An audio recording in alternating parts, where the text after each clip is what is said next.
Story 1. They never found my brother's body. But they did find his voice, still calling for help, on a tape I never recorded. I didn't plan to come back here. Not after what happened. But sometimes, the only way to quiet the noise in your head is to go back to where it started. The cabin belonged to my uncle, a stubborn hermit who went missing in '93. They say he wandered into the woods and didn't come back. The same woods where 7 other people have vanished. I don't believe in curses. But I do believe in patterns. The place hasn't changed much. Same warped porch boards. Same heavy stink of wood rot and mold. I kicked through old beer cans and broken antlers to get inside. The power worked. Somehow. The static from the radio was the first thing I heard, constant, low, like breathing. I turned it off. I came here to be alone. Not because I wanted to be, but because I had to be. After Jonah disappeared, my younger brother, everything fell apart. We were camping. A single night in the woods. I blinked. He was gone. No signs. No struggle.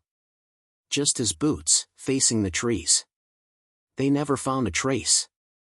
No body. No scent trail. Just nothing. That was 6 years ago. The first night in the cabin, I slept poorly. The air felt too heavy, like something was pushing down on the roof. I kept waking up to silence, not the absence of sound, but a vacuum, like the world itself had stopped breathing. At 3:11 a.m., something tapped the window. Not a knock. Not wind. Just tap. Pause. Tap tap. I stayed in bed. I didn't move. In the morning, I found muddy fingerprints on the glass. Small. Like a child's. The next evening, I found the tape recorder. Old. Dust-covered. Still had a cassette inside, labeled Sunday. I don't remember ever using it. But when I pressed play, I heard his voice. Jonah. Calling for me. Ezra? You there? I don't know where I am, it's all black. I can't see anything. I dropped the recorder. Let it hit the floor. Let the tape spin. I think it's following me. The voice was distant. Echoing. Like it had been recorded in a cave. But here's the thing. That tape is dated 2 years before Jonah vanished. And I never owned blank tapes. I didn't sleep the next night. The tape was still spinning when I picked it up off the floor. It ended with a sound I still can't name. Like someone exhaling through teeth, slow and steady, but deeper. Heavier. Wet. I rewound it. Listened again. Jonah's voice wavered. Not panicked, not screaming, just confused. I don't think I'm alone anymore. I had to know where the tape came from. Why it existed. The logical part of my brain told me it was a prank. Maybe I recorded him years ago, as a joke. Maybe I forgot. Maybe I was losing it. But the way he spoke. There was this, knowing in his voice. Like he'd already been down there a long time.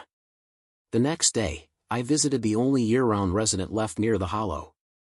A woman named Marion who lived in a trailer with duct-taped windows and a porch full of owl bones. She didn't open the screen door when I knocked. Just stared at me through a gap in the curtain. "You're back," she said. "You remember me?" "No. But the woods do." She never broke eye contact.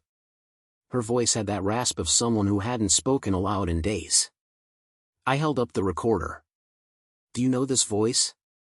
She didn't even flinch. "It's not him talking. It's my brother." "No," she interrupted. "It sounds like him. That's what it does. It uses their voices." I waited. Let the silence sit. "You hear it at night, don't you?" she asked. "The dripping. The knocks. It'll start showing you things next." "What is it?" She closed the curtain. "There's a reason the hollow has no birds. That night, I dreamed of water. Freezing cold, waist-high, and pitch black. I was wading through it, holding something heavy in both hands. It throbbed. When I looked down, I couldn't see what it was. Just fingers. Small ones. Wrapped around my wrists from under the surface. I woke up standing outside.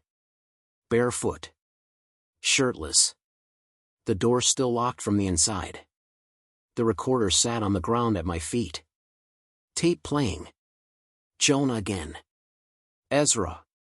I saw you. I saw your face. You were in the trees. I didn't go back inside the cabin. Not at first. I stood in the cold until sunrise, staring into the trees, trying to remember how I got out there, or why my feet were caked in that thick, black mud from the hollow's edge. Inside, everything smelled wrong. Like wet paper and rust. The tape recorder was where I left it. But now the tape was flipped. Another side. Another message. I pressed play. You're close, Jonah whispered. It's under the trees. I froze. Not at the voice. At the sound behind it. Breathing. Not his. Mine. You know your own breath. You know the rhythm, the rasp. And I swear, I heard myself breathing, faint and steady, behind my brother's words. Like I was already there, beside him, underground. I went to the edge of the forest that afternoon. Where the fog never lifted, even in full daylight. It wasn't a sudden thing, stepping in. The trees just closed around me. The further I walked, the quieter it got.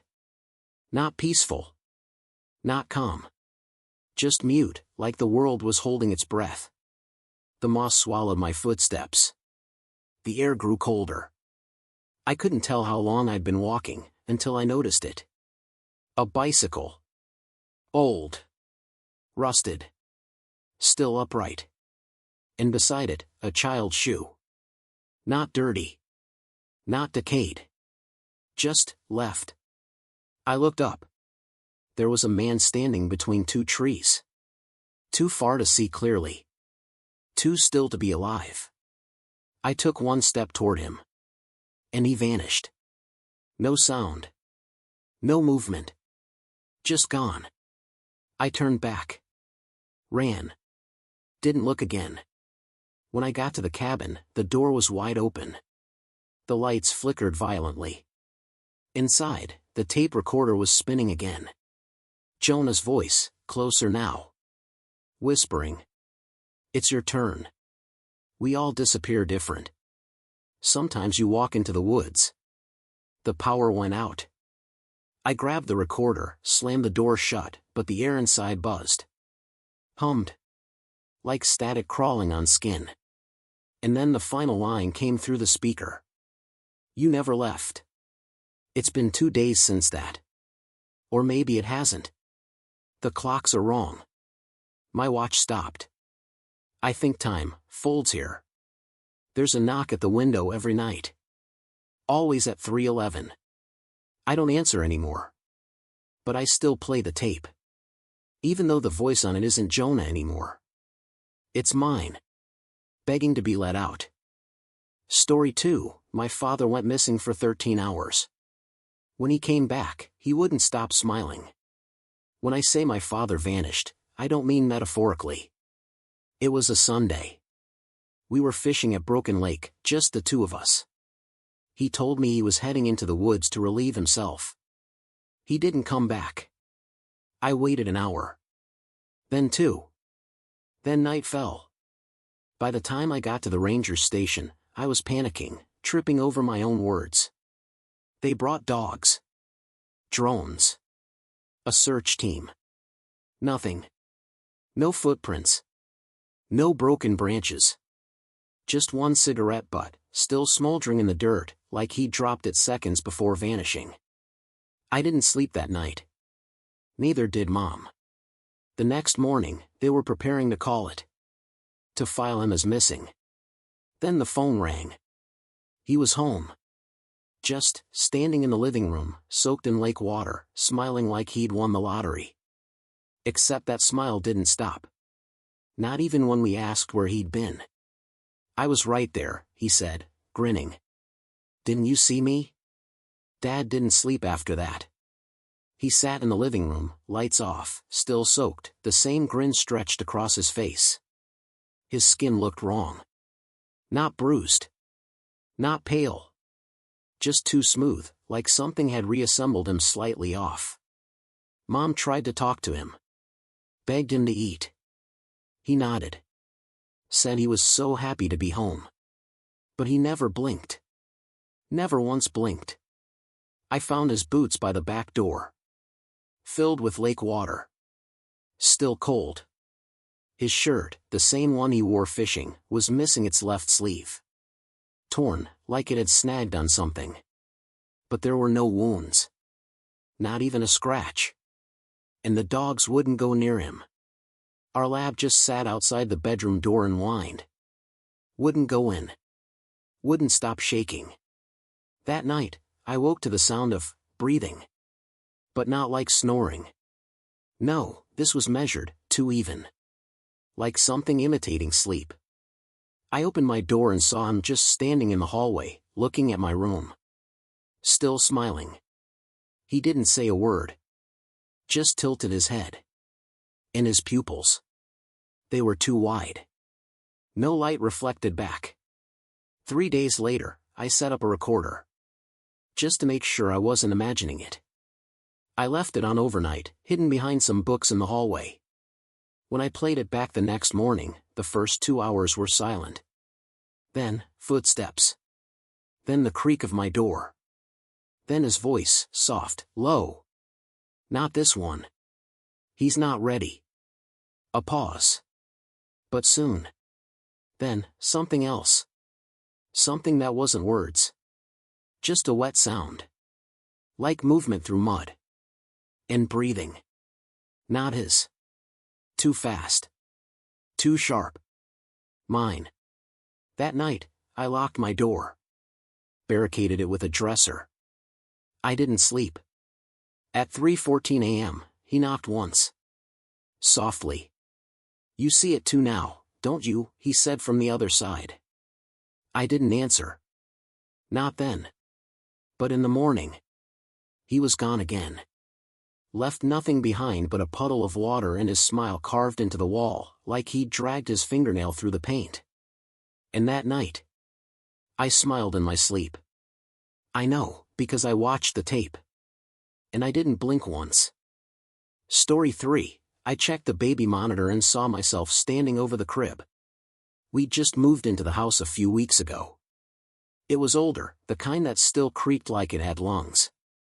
But it had charm, brick fireplace, big yard, wraparound porch. It felt like a good place to raise Lily. My daughter was 6 months old. New house, new baby, sleep was a luxury. I got used to the monitor. It sat by the bed, always on, night vision mode glowing green. Most nights it was uneventful. Just Lily's slow breathing, the occasional kick. But one night, something flickered. Just past 2:30 a.m. I was half asleep, but the screen drew my eyes. Lily was asleep in the crib. But there was someone standing beside her. Still. Facing her. I jolted up, heart hammering, ready to grab the bat under the bed. But then I froze. The figure on the screen was me. Same hoodie. Same messy hair. Same slump in my shoulders. But I wasn't in the room. I was in bed. Watching. I ran to the nursery, monitor in hand. The room was empty. No one by the crib. Lily stirred inside, but didn't wake. I checked the closet. Under the crib. Nothing. The hallway was silent. My hands were shaking so badly I nearly dropped the monitor.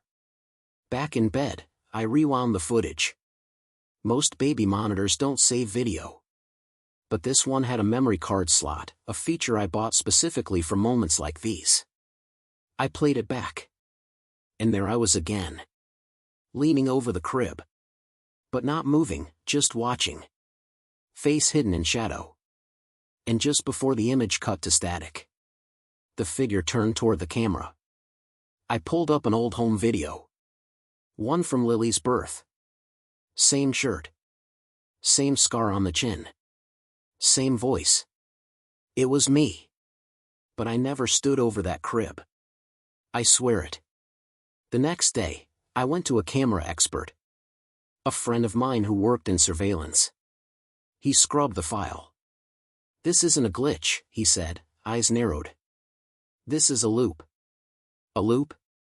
"This frame repeats every 17 seconds. Except this." He paused and pointed to a frame I hadn't noticed before. A flicker. Just one.